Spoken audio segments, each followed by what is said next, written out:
You need to be worried about Syko Stu. Syko Stu? What, you don't know me? Hell no.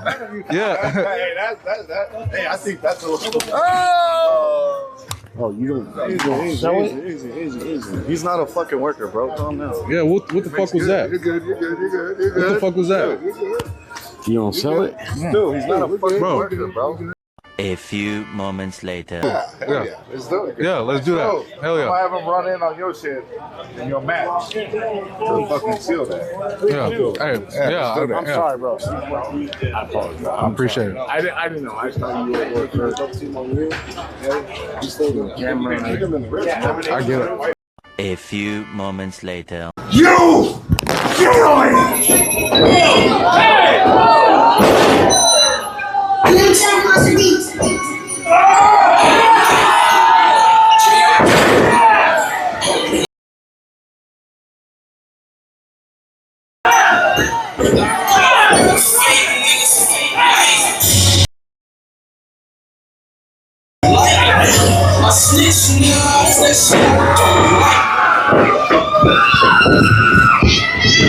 Hey, you gotta stop this shit, man. Hey. Stop this shit, man. Hey.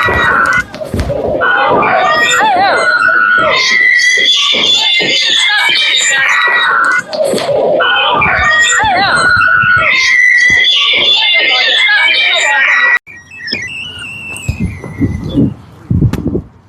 Tired of motherfuckers playing with me, bro. Real shit. One of them was a bitch and fucking bit me. I'm tired of everybody fucking playing with me and shit. Think I'm always playing and shit. Call me bitch and shit. Not no fucking bitch, bro. At the end of the day, I'ma stand up for my fucking self because I'm tired of everybody fucking playing with me, bro. Real shit. Rogers and his oldest son, whole life, I knew them two wasn't going to college. And my two Japanese kids, I knew they was going to college. So I saved up college tuition for the two Japanese kids and bail money for Roger and his brother. So don't fuck with him. If you go to jail, I'm just going to bail him out. On August 23rd, 2025, at the KnokX Pro Wrestling event in Los Angeles, Raja Jackson, who is a trained MMA fighter and son of Quinton Rampage Jackson, brutally attacked wrestler and former US veteran Stuart Smith, aka Syko Stu, during a live stream match. After a scripted altercation involving a beer can to Jackson's head, as you guys saw at the beginning, Raja entered the ring, slammed Smith to the mat, instantly knocking him out, and delivered over 20 punches to the face while Smith was unconscious. Smith was hospitalized with serious injuries, but reports are saying he's stable now. This incident is very tragic because not only did someone almost lose their life, this incident shows what happens when someone with a fragile ego has a live audience constantly watching them and insulting them, which causes them to be a crash out and potentially throw their life away. With platforms like Kick that want to be free and open and allow people to have less restrictions while live streaming, it opens the door for people to be a little bit more reckless and careless about consequences. The previous week, a French streamer passed away from being abused for months, and now this has happened. Alright, let's get right into it. If you haven't already, make sure to subscribe. I'm going to be using a part of Abam Preach's video on this matter because they touch on some great points. Hello? He's talking to Rampage. Hello?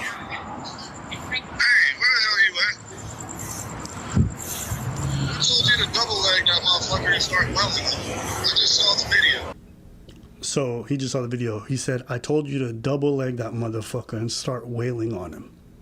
That's what his dad told him to do. Shit pissed me off though, Andre. I understand that, but now they can't wake the nigga up. Okay, so the stream ends there.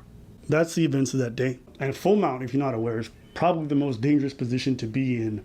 The most dangerous position in MMA is unconscious. That's what it is.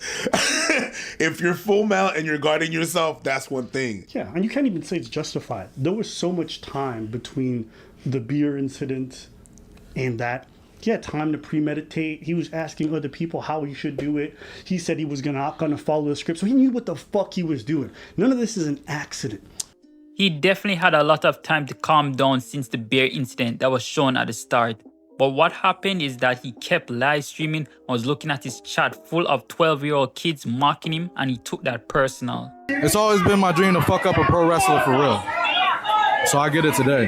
Am I really gonna fight him? Yeah, I'm gonna punch his ass for real. I don't believe in me getting disrespected too. I'm too nice. That shit was not staged. I'm telling you that right now. How many subs to knock him out? That's a good question. 50 subs to knock him out.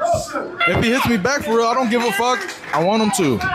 Y'all want me to teabag him? People think this shit's sweet. People think this shit's a fucking game. Hey, you're right, Joel. I gotta show him some form of respect. Then they don't train no goddamn martial arts. I'm really going to hit him. I'm telling you. What should I do, chat? Should I pick him up? Should I slam him first or hit him? W if I should slam him first.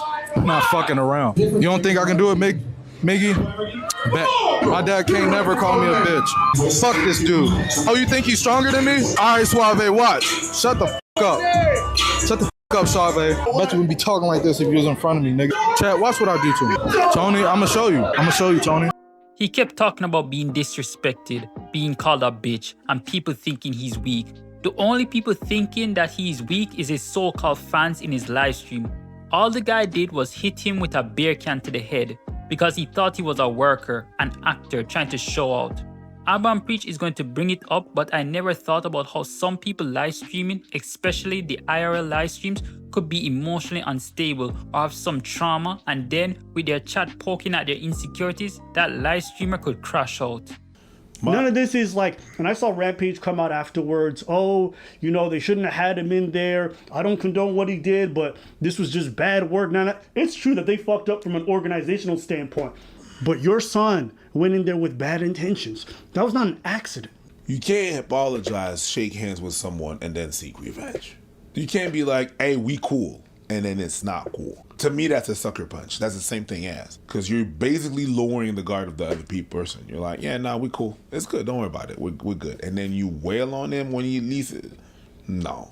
Live streaming is just re-amplifying, especially the IRL stuff, is just amplifying people's insecurities, their bad nature. Why? Because the chat... People feed on that. That's it. You know, how many times have I been at school as a teen, heard what, yo, you heard what he said about your mom? Oh, fire starters. Oh, yeah, and then the guy gets amped up, and it was over a small word, but now it's the biggest thing. And if he can't even back down now, because then you look like a bitch. Fire starters. It's the dumbest. Like you hear him afterwards. I'm tired. People, you look like the biggest dumbass. Your ass is probably going to be in jail. You think you're going to look cool then? You think people are going to respect you when they don't have to see you for years? You threw away your future. For what? This guy's a criminal. He belongs in jail. Can't control his anger. And he's trained martial artist. You know what he said? He said something like, he don't even train martial arts, so I gotta show him some respect. Hey, you're right, Joel. I gotta show him some form of respect. Then they don't train no goddamn martial arts. What's this? The irony in all this is that all this time you're screaming that you're not a bitch and people have stopped treating you like a bitch and then you're acting like one. You're beating on an unconscious person. There's nothing more bitch made than that. I'm sorry, but that's what it is. You wouldn't say that in front of my face. I actually would. I'm not seeking violence or anything like that. If I gotta say that you're a bitch. That's what it is. That's not a good move. You acting and being overly, excessively, like, you got some issues, my guy. Absolutely. You need to consult. There's some shit, there's some underlying issues mentally that you have to take care of. Some daddy issues. Some hurt that you have from your past. I don't know. I'm sick when you did that to one dude that did one thing, yeah. But you brought back everything that everybody did from the past. Yeah. That's some things that you gotta check with you. Check yourself before you wreck somebody else. Mm-hmm. Okay? So I'm sick and tired of everybody. He just did the beard thing because he didn't know. Dumb. I agree with you. But you brought everything that everybody did in your suffering. You're triggered. Mm-hmm. And all your chat triggered a whole lot of past things. I don't know what it is, bro. I don't know you. But check on you. Definitely. You need to consult for that. You want to turn everybody like your dad did that door. You can't do that. This incident is revealing how dangerous live streaming can get if you have a person who is emotionally unstable with a live audience that is not only insulting them but also donating money to the streamer so the streamer can do certain stuff. And that school example that Abba gave was excellent, because most times the persons who are watching these live streams are kids, and everyone was a child before and know how immature and rude kids can be at times, especially when they know exactly what can tick someone off. So Raja, who is 25 years old, is talking with his audience thinking all of them are his peers, when in reality most of them are in middle school or high school. Having a father like Rampage Jackson, with how wild and crazy he can be on live stream, it's not surprising that his son cannot control his emotions, especially since he seems to be trying to follow in his father's footsteps but also make a name for himself. Every time they mention his father's name, he seems upset, and Raja also said something about his father can't call him a bitch. There is clearly a lot of pent-up trauma and issues going on, and because Raja couldn't identify that and take the right steps to resolve it, this unfortunate situation happened. You got some issues, and then acting like that's you gotta see the bitch in there. You gotta respect me. That's not how you get respect from people. And this more relates to Jackson, Rampage, the father. I used to watch a lot of UFC back in the day. Yeah. You know, the days like Chuck Liddell, Rashad Evans, Rampage Jackson, Anderson Silva, you know, even the guys that came back before that from GSP to Randy Couture. So that was my era of like, I really followed it. Vanderlei. Rogers and his oldest son whole life, I knew them two wasn't going to college. And my two Japanese kids, I knew that it was going to college. So I saved up college tuition for the two Japanese kids and bail money for Roger and his brother. So don't fuck with him. If you go to jail, I'm just going to bail him out. That's his dad. That's his dad. Yeah, with a father like that, I'm not surprised Raja crashed out. And from my knowledge, he hasn't issued an apology himself to Stuart. Rampage Jackson had to apologize for his 25-year-old son. It's not surprising no one respects Raja. I do hope Stuart recovers and doesn't have any permanent damage. Raja is definitely going to jail. The crime was streamed and there is literally no defense that can help him avoid jail. Also, it's possible a judge won't give any bail because of his financial status and his father's financial status. But we will see how that goes. Hopefully the platform Kick recognizes that they need to be stricter, or else they will keep attracting crazy and dangerous people to the platform who will do anything for content. That's all for this video. Like and subscribe, and I'll see you in the next one.